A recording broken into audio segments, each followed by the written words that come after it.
Welcome to the very first episode of Meet Your Neighborhood Police. We're here to talk about police in the community and what they do in Regent Park. So welcome, we have two police officers. Can you introduce yourselves? Yes, my name is Mir Chabriga and I'm one of the Regent Park neighborhood officers. And I'm Farzad Gatbi. I'm also the other half of the Regent Park officer here in our community. Great, so how long have you guys been police officers? If I may, I actually started here in 51 Division, and my whole career has been in 51 Division, and I've been here since 2002.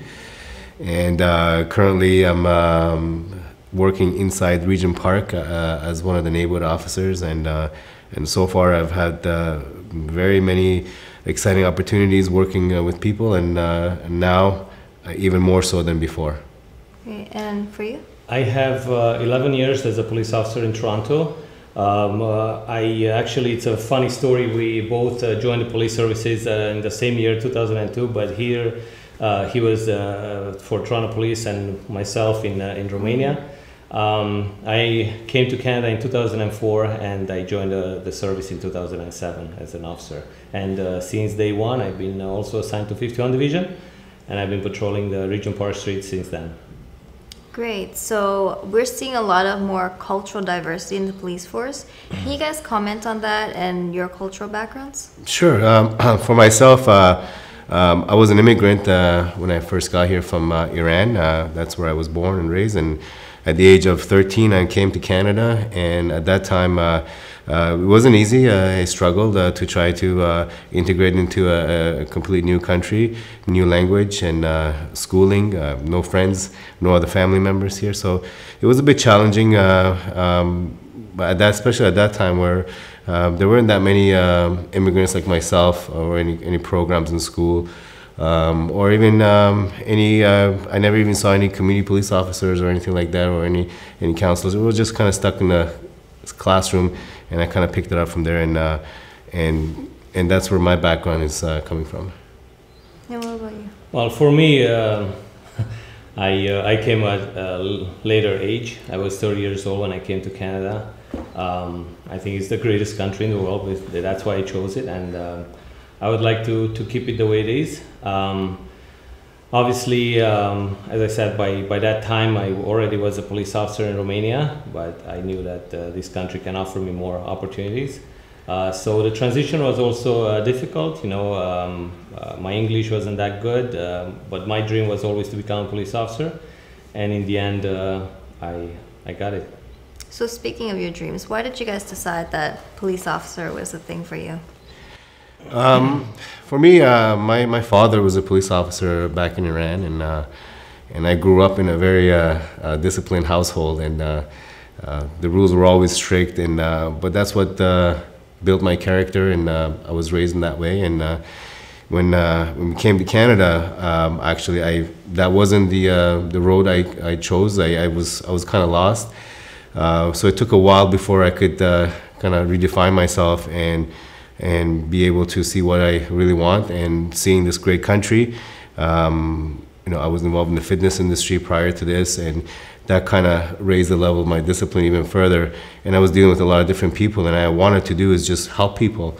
And when I found out that police is hiring, I thought I'd just give it a try. I didn't actually think I would get through. I still didn't truly believe in myself if I was capable of becoming a police officer in terms of language skills, because I was still learning how to speak English. But nevertheless, I thought I'd try and see what happens. And sure enough, I didn't give up, and I finally found myself wearing the uniform, and I was very privileged to even have my father to come on my graduation and pass the badge to me. So it was a very proud moment, and still to this day, I still feel proud wearing this uniform, and I wouldn't change anything about it. Great. What about you? I have a very similar story as well. My father was not a police officer, but might as well have been, because he was extremely strict, and that built my character as well. It's a very similar story. You know, discipline is a big part of a young person's life and education, and I had that obviously at home. I always, you know, we always watch movies with superheroes, how they're helping people and how they're helping the other human beings, Batman, Superman, you name it. I know these are not real, but police officers are real, and I always looked up, you know, and I thought it's a very cool job, and being able to give back and help people and protect. So that was my dream as a high school student. And also growing up in Romania, as I said, going through the mandatory military service for 1 year, that also built my character. And you know, my dream was to join the police force. So I did that in Romania. Then I transitioned to Canada. I had to start obviously from the bottom, you know, working my way up. I worked as a security guard in the beginning, and then I applied for the parking enforcement opportunity within Toronto Police. I did that for 6 months, and then you know, I was able to get this job. And just as far as I said, it applies to me as well. I wouldn't change anything. I think it's the greatest job in the world. We have so many privileges, you know, getting to know people, getting to touch so many lives, and going home, you know, knowing that you did your part to give back to the community. I think that's just a blessing. So what was it like to train for you guys? Especially for you, you had different training. Can you comment on like the contrasts? We'll start with you. The training for a police officer, there's a lot of competition where people want to get the same career. And initially, how it is, you at that time when I joined, we had to do an evaluation test, a written test and a physical test. And then after that, it was followed by an interview, and followed by a background check, and followed by a temporary job offer pending you pass through the police college once you get into the police college. And the police college is not in Toronto. It's in Elmer, Ontario, and you have to be away from your home for at least 3 months. And after that, you come back again to your city, which was, for me, was Toronto, obviously, and do some more training here before I was given the duty to come to 51 Division. And even then, 1 year at 51 Division here, I was under a coach officer. At that time, we had 2 different coach officers, and it took another 2 months to get through that, to finally be able to patrol the streets and conduct investigations on your own, and kind of learn how to do police work. So all in all, it is intense, but it's exciting at the same time, because you're learning new stuff, and it's a motivation for you to get up every morning and to do your ritual, to do your schoolwork, to do your fitness, and to learn about the law and society and all the other aspects of policing, and that kind of gives you the extra motivation to keep on going. And it's a challenge, and it's something that all police officers kind of strive for when they're working every day, is to get up and be motivated and challenge yourself and go out and help and do your part, as my partner said. Just what Farza was mentioning earlier, the motivation that you have, and the strive to get better, and that's a very important point that I wanna mention about anybody who is interested and would like to become a police officer.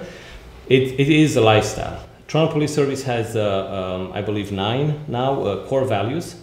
Some of them are integrity, fairness, respect. So if you don't believe in those, don't even bother, because it has to be who you are. Otherwise, if it's something that you will learn only for a short period of time just to pass the interview and get the job, and then you don't live by those values, it's a lost cause. I think it has to be part of who you are. And then I want to transition that to the neighborhood officer program. When it was started 5 years ago, or just over 4 years ago, it was initiated in Toronto. That was the main criteria, I think, that made officers to take upon to this journey. You had to believe in the value of the program, and you had to believe that you can make a change in the neighborhood. and change the way people in the neighborhood are regarding police in general, and also the way police is touching people's lives, and they get infiltrated and to work with the people, because we have to also learn how to listen, how to understand problems, and that's how we're going to find a common ground and solutions to the issues. Because if we're on two different horses and we're far apart from each other, it's going to be a different. It's going to be very hard to communicate, right? To come to common grounds. But I think it's a very valuable program, and I'm blessed to have it. Great. So what are the challenges for you guys in becoming police officers? Well, there are a lot of challenges. I mean, education-wise, you have to be educated. That's what we normally preach to all the youth that we come and encounter on a daily basis. Is that you need to have your education first. Education is the most important thing that you can possibly have, regardless of what field that you may want to get into. So education, I would say, is number one. And number two, get involved with your community. Get involved with the people around you, your neighbors, the elderly, the schools, the hospitals, community centers. These are extremely important, because these are the people that you're going to come in contact as you get older. And learning how to communicate is extreme importance, because as great as it is to be educated in school, but there's also school outside, which is the community. These two together, we combine together, that'll help you get over the challenges. And there's the same challenges we face as police officers too.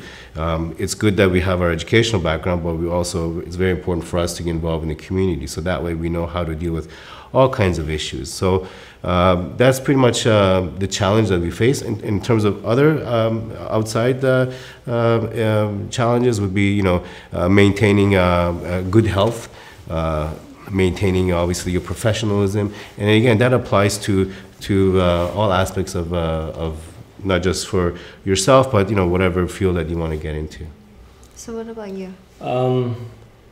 Challenges now, if we're talking about joining the force, for anybody that's watching us now and they're thinking, considering becoming police officers, obviously, when you pass an exam, it's like, it wasn't that bad, it wasn't that hard, but it is. You have the physical testing. You have what's good about the selection process is that they're looking at the whole picture, of a person. It's not only the education, it's also what they're giving back to the community, as far as I was saying.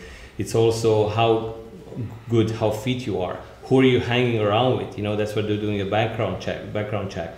How's your house? Are you an orderly person? Are you organized? Are you a good candidate? They want to see exactly what you're doing with your life so far. And then obviously if you're matching those criteria, they will consider you. Now, once you get the job, you have different challenges, from the life inside the police station, getting accepted by the other officers and trying to make a good name for yourself and bring good repute to the uniform and to your name personally. That's also a challenge, and you have to strive all the time. It's a day on, day off battle, to keep yourself, grounded, to keep your head down, especially in the beginning. It's very important for the officers. It is a police force in the end, and I think it's very important to have structure. We all started from the bottom, and then we work our way up, and having that respect for the colleagues, having the respect for the community you work with, it's extremely important. And then obviously, keep your workload under control, and always get new courses, keep yourself informed with the new trends in the policing. Always be aware of the changes in the law. Every day, pretty much, we have to make sure that we are at the top level, so we can, give back the best service to the community. So it sounds like you guys do a lot of work. So what kind of advice would you have for people who are interested, the young people, especially like who you were before you started? As far as keeps talking about education, I keep talking about the discipline and how important throughout your life as a child, to learn to respect and follow the rules of the house, surround yourself with positive people. With it was one of the first lessons I learned when I came to Canada, was like, if you surround yourself with people who are above you, they will pull you up and they will help you succeed. If you surround yourself with people who are below, even if you're going to go up, they will pull you down. So it's extremely important to have, especially the young people, young youth in the neighborhood that would like to become police officers. I'll tell you right now, you have to be very careful who you surround yourself with. The influence of the friends is sometimes more important than the influence from the parents. Parents are very important to about 10, 12 years, and then we're taking our we start to fly away and get surrounded by friends and spend time away from the home, and then sometimes we lose that contact with the parents. But if these people we are surrounding ourselves with, our friends and our acquaintances are quality people, are good people, they will help us succeed. If we go on the other side, unfortunately, it's not going to be that good, because, as I said, the influence is very important. I think it would be very important. I don't know if you guys can write down on the screen our contact information.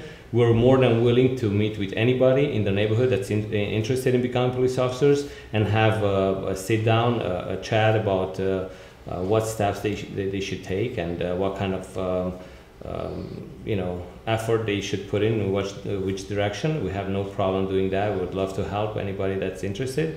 That's one of our roles in the neighborhood, actually, to have programs with the youth and helping them succeed in life. If it's policing or if it's anything else, I think that's very important for us too. It's so great every time we have a successful story. Anytime we have a youth that's successful from the neighborhood, we're extremely happy, because we don't want to see anybody behind the bars. We don't want to see anybody behind in the back of our cruiser. We want to see everybody successful, everybody having a good life, and if we can be a little bit part of that, that's even more rewarding for us. Great. Thank you so much, guys.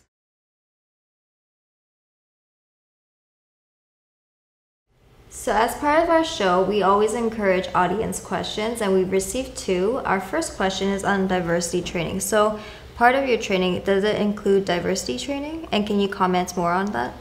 Absolutely. To be part of a police service, especially in Toronto Police, city of Toronto is such a diverse city, and probably say one of the most diverse cities in the entire world. So to be a representative of that, Toronto Police Service does include a lot of diversity training. As a matter of fact, this past year, Merch and myself, we attended several courses at the Toronto Police College about diversity, and in reflection to where we work here, we have a lot of different types of ethnic backgrounds here that do live here, and quite frankly, not all of us know exactly how to deal with some of the different cultures and the diverse background that's in here. So we have representatives from the community that do come into college. They're part of the courses, and they sort of teach us and aware us of what they would like and what they expect, and kind of give us an educational background at the different ethnic backgrounds, and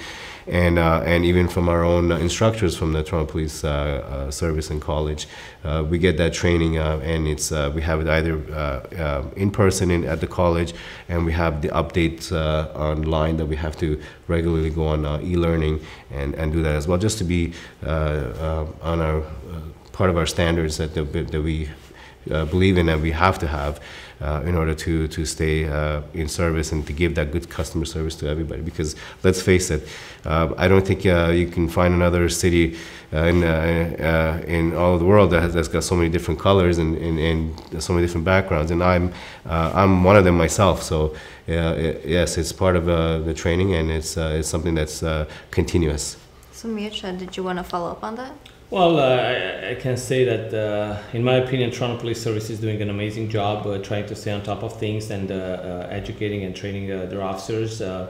Obviously, Toronto is probably the most diverse city in the world, and we have to be aware. Obviously, it's an extremely extensive and long course, to get to know everything about everybody, right? Because it's we talk about race, you talk about sexual orientation, you talk about religion, you talk about extreme diverse segment of the community, and to have all the officers trained to perfection in all these little diverse areas would be extremely difficult. But I think just being aware of the differences, learning about the differences, the major characteristics, it's extremely important, and we're doing that. So our second question is about young people making mistakes. So say there's a teenager who gets a parking ticket or something. Does that ruin his or her chances of becoming a police officer? When we start this time, obviously you talk about young people making mistakes. We all make mistakes, and we have to make mistakes because that's how we learn, right? As long as we learn something from every mistake we make in life, it's a good thing, Now, these mistakes can be major or minor. Getting the parking tag, obviously is not a major issue. Sometimes a speeding ticket, it's not the best scenario, and sometimes it might affect you. It's like a black dot on your resume. But I think, as I explained earlier, the employment process is extremely ample and complex, and they're looking at the whole, picture. However, when you get into the criminal side of things, and that's what we're trying to communicate with the youth. Many times we go in people's houses. We're getting invited by the parents or by youth workers to assist. With some of the youth, that are starting to go the wrong way, and we're explaining how much damage they can create to their future getting a criminal record, because that you cannot erase. That will stay with you, and I'm pretty confident when I can tell you that no police service in Ontario will give you a job as a police officer if you have a criminal record. It's something that I think should be considered, because to commit a criminal offense takes a lot of thinking, a lot of courage, and I think youth have to learn how to control themselves and how to better plan their their actions, not to get a criminal record, because that can be pretty serious. And not only with the Toronto Police, I think with any kind of institution in Toronto or in Ontario, because you want to go for work for the government, for the city, you will have to get a criminal record, and that will show, and that's not something that's being taken lightly by any employer. And did you want to comment on that? Mircea said everything, but in life itself, we talk about mistakes, and nobody's perfect. We all make mistakes, and some mistakes are small, some mistakes are very big, but it's on a person-to-person basis when it comes to if you want to become a police officer. So we would encourage it, if somebody doesn't have a question, we encourage for them to come to us, and we can explain to them if they have made that mistake, how small or large it is, and what we can do to help fix that situation. Because in any situation in life, there's always an answer to it. Having that will to try to overcome whatever happened in the past, as long as you have that drive, you have that will, you have that energy to go forward, you can do it. And no mistakes should be, brushed off, but at the same time, if you want to get forward, there's always a way. Where there's always a will, there's always a way. Great. Thank you so much for answering those questions, and thank you to our audience for giving those questions to us. That's all the time we have for our first episode of Meet Your Neighborhood Police. Our next episode will talk about the role of neighborhood policing, and if you have any questions about this show, please contact us at Regent Park Focus.